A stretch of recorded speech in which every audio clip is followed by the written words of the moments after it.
সবাই কেমন আছেন? আশা করি সবাই নিশ্চয়ই ভালো আছেন। আজ আমি করব পাকা কলা দিয়ে রিং পিঠা। যখনই আমাদের বাসায় কলা আনা হয়, ১ম পর্যায়ে সবাই একটু খায়। যখনই খোসাতে একটা স্পট পড়ে যায়, কালো হয়ে যায়, তখন কিন্তু কলা আর খেতে চায় না। তখন আমরা এই পিঠাটি বানিয়ে নিতে পারি। কলা দিয়ে এই পিঠাটি কিন্তু খুব মজার হয়। তাহলে চলুন শুরু করা যাক। পিঠা তৈরি করার জন্য প্রথমে আমি এখানে ৩টি কলা নিয়ে নিয়েছি। আমি কলাগুলো খোসা ছাড়িয়ে নিয়েছি।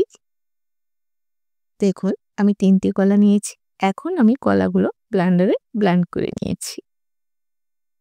এর ভিতর দিয়ে দিচ্ছি স্বাদমতো লবণ আর দিয়ে দিচ্ছি ১ টেবিল চামচ গুঁড়ো দুধ আর ১/২ কাপ চিনি।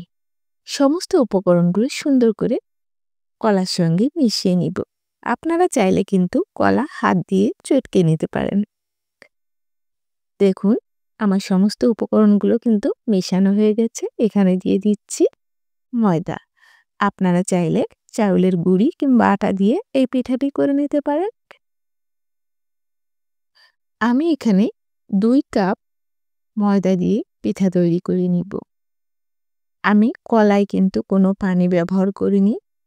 এখন এভাবে একটু একটু করে ময়দা দিয়ে একটা ডো তৈরি করে নিব।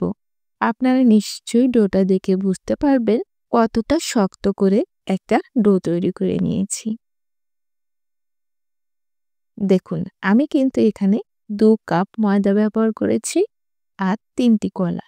কলা ছোট বড় হইলে কিন্তু ময়দা কম বেশি লাগতে পারে।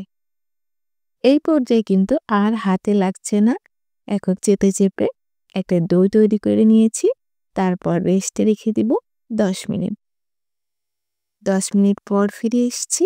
এখন এখান থেকে একটু ডো নিয়ে একটু ময়দার সঙ্গে এভাবে মিশিয়ে নিব। এই পর্যায়ে ময়দাটা কিন্তু বেশ নরম আছে, তাই এভাবে ময়দার সঙ্গে একটু মিশিয়ে নিব। তারপর হাত দিয়ে একটা গোল শেপ করে নিব।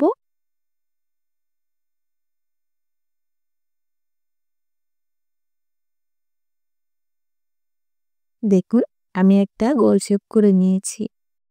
একটা কুকি কাটার দিয়ে ভিতরটা চাপ দিয়ে এভাবে একটা পিঠা তৈরি করে নিব। আপনারা চাইলে যে কোনো বোতলের মুখ দিয়েও কিন্তু এই পিঠাটা খুব সহজে করে নিতে পারবেন। একইভাবে আমি সবগুলো পিঠা তৈরি করে নিব।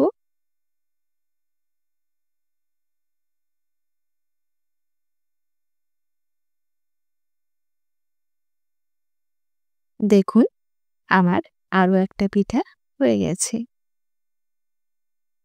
এভাবেই আমি সবগুলো পিঠা করে নিয়েছি। এছাড়াও কিন্তু আমার আরও অনেকগুলো পিঠা আছে।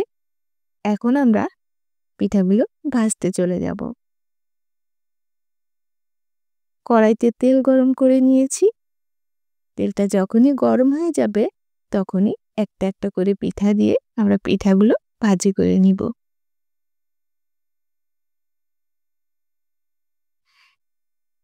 চুলার আঁচ মিডিয়ামে রেখে পিঠাগুলো ভাজি করতে হবে, না হলে কিন্তু ভিতরে কাঁচা থেকে যাবে আর উপরটা কালার চলে আসবে। যখনই এক পাশ একটু হয়ে যাবে তখনই আমরা উল্টিয়ে দিব।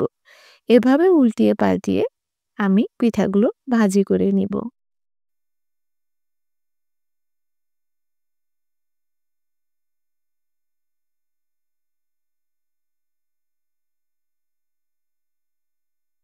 দেখুন আমার পিঠাগুলো কিন্তু ভাজি করা হয়ে গেছে।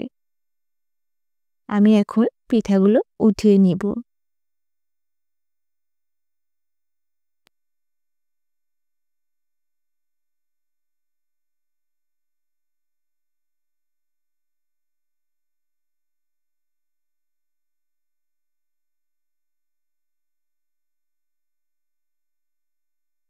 একইভাবে আমি অন্য পিঠাগুলো ভাজি করে নিব।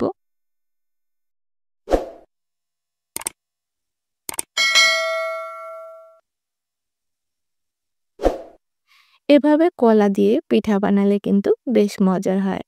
যারা কলা খেতে চায় না তারাও কিন্তু এক্কেবারে খুব পছন্দ করে এই পিঠাগুলো খেয়ে নেবে।